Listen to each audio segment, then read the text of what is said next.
Hi అండి, నమస్తే.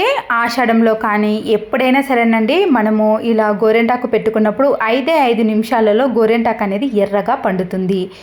దీనికోసం నేను చూపించే ఒక చిన్న చిట్కాను పాటించారనుకోండి, డార్క్ కలర్లోకి వచ్చేస్తుంది. నేనైతే ఇక్కడ గోరెంటాకును మరి ముదిరింది కాకుండా ఇక్కడ లేత తీసుకోండి, చాలా ఎర్రగా పండుతుంది. చూసారు కదండి, ఇక్కడ తీసుకున్న గోరెంటాకు నేను 1 కప్పు వరకు తీసుకున్నానండి. దీంట్లో పుల్లలు లేకుండా, వాడిపోయిన ఆకులు లేకుండా చూసుకోవాలండి. దీన్ని ముందుగా శుభ్రంగా వాటర్తో కడిగేసేయండి. ఇలా నీటితో ఒక 2-3 సార్లు కడిగేసిన తర్వాత వాటర్ వెళ్ళే జల్లి గిన్నెలోకి కానీ, లేదా వాటర్ పూర్తిగా వెళ్ళిన తర్వాత ఒక గిన్నెలోకి వేసేసుకోండి. దీంట్లో వాటర్ క్వాంటిటీ ఎక్కువగా ఉందనుకోండి, మనం కడిగినప్పుడు గోరెంటాకు అనేది ఎర్రగా పండదండి. అసలుకి వాటర్ని మనం గోరెంటాకులో యాడ్ చేయకూడదు. యాడ్ చేసామనుకోండి, గోరెంటాకు అనేది ఎర్రగా పండదు. మనము వాటర్ లేకుండా చూసుకుంటేనే మనకి గోరెంటాకు అనేది చాలా తక్కువ టైంలో ఎర్రగా పండుతుంది. దీనికోసం నేను ముందుగా ఇలా మందంగా ఉండే ఒక గిన్నెను పెట్టుకున్నానండి. దీంట్లో ఒక 1/2 గ్లాస్ వరకు కానీ 1 గ్లాస్ వరకు కానీ వాటర్ వేసుకోండి. మన దగ్గర ఉన్న గోరెంటాకును బట్టి ఇక్కడ క్వాంటిటీ తీసుకోవాలండి. 1 టీ స్పూన్ వరకు టీ పౌడర్ కానీ కాఫీ పౌడర్ అయినా పర్వాలేదు. నా దగ్గర టీ పౌడర్ ఉంది కాబట్టి నేను 1 టీ స్పూన్ వరకు పౌడర్ని వేసుకున్నానండి. దీంతో పాటు లవంగాలను కూడా వేసుకోండి. నేను ఇక్కడ 2 లవంగాలను వేసాను. లవంగాలు వేయటం వలన గోరెంటాకు అనేది చాలా త్వరగా పండుతుంది. దీంతోపాటు ఒక 1/2 టీ స్పూన్ వరకు షుగర్ని వేసుకోండి. తర్వాత ఇలా బాగా కలిపేసేయాలండి. వాటరు, షుగరు, మనం వేసిన లవంగాలన్నీ బాగా మరగాలి. మంచి కలర్లోకి వస్తుందండి. టీ డికాషన్ చూస్తారు కదండి, ఆ కలర్లోకి రావాలి. నేనైతే ఇక్కడ ఒక 4 to 5 మినిట్స్ పాటు బాగా మరగనిచ్చాను. ఇలా పూర్తిగా మరిగిన తర్వాతనే మీరు స్టవ్ని ఆఫ్ చేసుకోవాలి. ఇది చల్లారాలండి, వేడివేడిగా ఉన్నప్పుడు అస్సలు వేయకూడదు. ఇలా పూర్తిగా చల్లారిన తర్వాత మనము ఒక టీ జాలి ద్వారా సపరేట్ చేసుకోండి.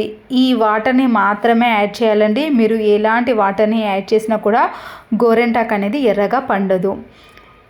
చూసారు కదండి, మనకి కలర్ కూడా పూర్తిగా ఇలా థిక్గా వస్తుంది. ఒకవేళ మీ దగ్గర అప్పటికప్పుడు గోరెంటాకు ఆకు అనేది లేనప్పుడు మీరు రెడ్ కలర్ కుంకుమ ఉంటుంది కదండి, గోపురం కుంకుమ, డైరెక్ట్గా ఈ వాటర్లో కలిపి కూడా గోరెంటాకుగా పెట్టేసుకోవచ్చు. కానీ ఆషాఢంలో ఎక్కువగా ఆకునే మనము యూజ్ చేస్తాం కాబట్టి ఇప్పుడు ఇలా పూర్తిగా కలర్లోకి వచ్చిన మనం దీన్ని గోరెంటాకులో వేసేయాలి. ముందుగా గోరెంటాకు ఆకును మిక్సీ జార్లో వేసుకున్నాక వాటర్ని కూడా ఒకేసారి కాకుండా కొద్ది కొద్దిగా వేసుకొని మిక్సీ పట్టుకోండి. ఎందుకంటే వాటర్ ఎక్కువగా అయిందనుకోండి గోరెంటాకు అనేది పల్చగా అవుతుంది. కాబట్టి 2-3 టైమ్స్ మనము దాన్ని మెల్లగా వేసుకొని గోరెంటాకును మనము పెట్టుకునే విధంగా మిక్సీ పట్టుకోవాలి. ముందుగా గోరెంటాకును ఒక ట్రిప్ నేను మిక్సీలో వేసినాక తర్వాత ఈ వాటర్ని యాడ్ చేశానండి.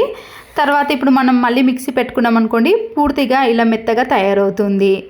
ఒకవేళ మీరు ఇవన్నీ ప్రాసెస్ అనుకున్న వారు ఇంకా త్వరగా మనం గోరెంటాకును రుబ్బుకోవాలి అనుకుంటే చింతపండు రసం ఉంటుంది కదండి, దాన్ని యాడ్ చేసినా కూడా చాలా త్వరగా ఎర్రగా వస్తుంది. కానీ నాకు దానికంటే కూడా దీంతోనే చాలా తక్కువ టైంలో మనకి గోరెంటాకు అనేది ఎర్రగా పండుతుందండి. ఇలా మనం మిక్సీ పట్టుకున్న ఈ గోరెంటాకును మనము నచ్చిన డిజైన్లో పెట్టుకోవచ్చండి. మీరు కావాలంటే ఇలా చందమామను కాకుండా పెన్తో ముందుగా మనం డిజైన్ వేసుకొని ఆకును కొద్దిగా ఇంకా వాటర్ యాడ్ చేసి మరీ మెత్తగా పేస్ట్ లాగా పట్టుకొని కూడా డిజైన్ లాగా చేతిపైన వేసుకోవచ్చు. ఈ ఆకు గోరెంటాకుతో కూడా మనము రకరకాల డిజైన్లు కూడా హ్యాండ్ పైన వేసుకోవచ్చండి. చూస్తున్నారు కదండి, మనము చేతితో ఇలా పెడుతున్నప్పుడే మనకి తెలిసిపోతుంది. మన చేతి కూడా చాలా ఎర్రగా పండుతుందండి. చూస్తున్నారు కదండి, నేనైతే ఇక్కడ చందమామ అనేది చాలా త్వరగా అయిపోతుందండి. నేనైతే ఒక 2-3 మినిట్స్లోనే ఈ గోరెంటాకును నా హ్యాండ్ పై వేసుకున్నాను. కానీ ఇలా పెడుతున్నప్పుడే నా చేతి అనేది చాలా రెడ్గా అయిపోయిందండి. గోరెంటాకుతో అత్యంత గాఢమైన ముదురు ఎరుపు రంగు రావాలి అంటే మనకి కనీసం 8 నుంచి 12 గంటల వరకన్నా పడుతుంది. కానీ ఈ చిన్న టిప్ని ఫాలో అయ్యారనుకోండి, మనకి గోరెంటాకు అనేది చాలా త్వరగా తక్కువ టైంలో ఎర్రగా పండుతుంది.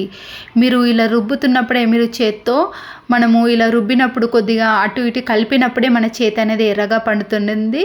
నాకైతే చాలా తక్కువ టైంలో ఎర్రగా పండింది. చాలామంది రాత్రంతా కానీ పగలంతా కానీ అలాగే ఉంచుకుంటారు. టైం అనేది చాలా వేస్ట్ అయిపోతుంది. అంతేకాకుండా దేనికైనా కూడా అంటుకుంటుందండి. మనం పండుకున్నప్పుడు పిల్లోస్కి కానీ మన డ్రెస్కి కానీ బెడ్షీట్స్కి కానీ తాకుతుంది కదండి. ఇలా మీరు పెట్టుకున్న తర్వాత వాటర్ తగలకుండా చూసుకోండి. మీరు కొద్దిగా ఆరిన తర్వాత మనం పెట్టుకున్న గోరింటాకు అనేది కొద్దిసేపు అయినాక పూర్తిగా ఆరిపోతుంది కదండి. దీనిపైనుంచి నిమ్మకాయ ఉంటుంది కదండి, నిమ్మకాయ చెక్కను తీసుకొని ఈ గోరింటాకు పైన అద్దేసేయండి. ఇలా అద్దిన తర్వాత తర్వాత కొద్దిగా పచ్చిగా అవుతుంది కదా, అది మళ్ళీ పూర్తిగా ఆరిన తర్వాతనే మీరు హ్యాండ్ వాష్ అనేది చేసుకోవాలి. ఈ టిప్స్ ఫాలో అయితేనే మనకి గోరింటాకు అనేది డార్క్ కలర్లోకి వచ్చేస్తుందండి. కొంతమందికి అయితే పూర్తిగా నలుపు రంగులోకి కూడా మారుతుంది. కానీ నేను ఇక్కడ చూపించిన టిప్స్ని ఫాలో అయ్యారనుకోండి, మనం పెట్టిన గోరింటాకు అనేది నల్లగా మారదండి, డార్క్ ఎరుపు రంగులో మాత్రమే కనిపిస్తుంది.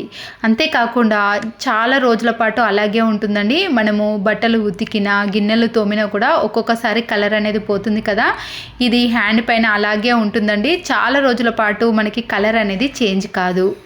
ఆకును పూర్తిగా తీసేసిన తర్వాత మీరు ఆవాల నూనెను కానీ లేదా కొబ్బరి నూనెను వెంటనే అప్లై చేయండి. ఇది పెట్టిన తర్వాత మీకు కడిగేసి చూపిస్తున్నాను కదండి, నెక్స్ట్ డే చూడండి ఇంకా ఎర్రగా డార్క్నెస్లోకి వస్తుంది. నేనైతే ఇక్కడ ఒక తక్కువ టైం ఉంచుకున్నానండి, పెడుతుండగానే ఎర్రగా మారింది కాబట్టి నాకు అంతే, పెట్టుకున్నాక అంత టైం అనేది ఎక్కువగా లేదండి. నేను కొద్దిసేపటికే ఇలా ఆకును కడిగేసాను. తర్వాత మీకు చూపిస్తున్నాను చూడండి ఎంత ఎర్రగా పండిందో. మీరు రాత్రంతా పెట్టుకునే బదులు ఇలా మనము పగలే కొద్దిసేపు పెట్టుకున్నా సరిపోతుందండి, మనకి ఎర్రగానే కలర్ అనేది వచ్చేస్తుంది. మీరు ఆయిల్ని మాత్రం ఖచ్చితంగా అప్లై చేయాలండి, వెంటనే మనకి కలర్ అనేది పోదు. మీరు కావాలంటే ఆవాల నూనెకు యూకలిప్టస్ నూనెకు బదులుగా వ్యాజిలిన్ ఉంటుంది కదండి, దాన్ని కూడా అప్లై చేసుకోవచ్చు. చూసారు కదండి ఎంత ఎర్రగా డార్క్ కలర్లోకి వచ్చేసిందండి. నేనైతే కొద్దిసేపు మాత్రమే అప్లై చేశాను, మీరు డిజైన్ లాగా కూడా పెట్టేసుకోవచ్చు.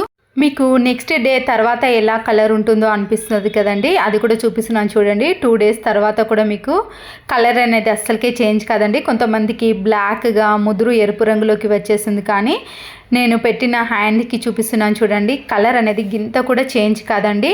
మనము పెట్టిన కలర్ కంటే ఇంకా కొద్దిగా డార్క్ కలర్లోకి వస్తుంది, అంతేకాని బ్లాక్గా అనేది అస్సలకే అవ్వదు. చూసారు కదండి, నేను చూపించిన ఈ చిన్న టిప్స్ని ఫాలో అయ్యారనుకోండి, తక్కువ టైంలోనే మనకి ఇలా డార్క్ ఎరుపు రంగులోకి వచ్చేస్తుంది. ఆషాఢ మాసంలోనే కాదండి, మీరు ఎప్పుడు ఆకుతో ఇలా గోరింటాకును పెట్టుకోవాలంటే ఈ చిన్న టిప్ని ఫాలో అయ్యారనుకోండి, మనకి 5 నిమిషాలలో గోరింటాకు అనేది చాలా ఎర్రగా పండుతుంది. ఈ ఫోటో అనేది గోరింటాకు పెట్టిన తర్వాత ఇది నెక్స్ట్ డే చూసారు కదండి, డార్క్ ఎరుపు రంగులోకి వచ్చేసింది. నచ్చితే లైక్ చేయండి. Thanks for watching.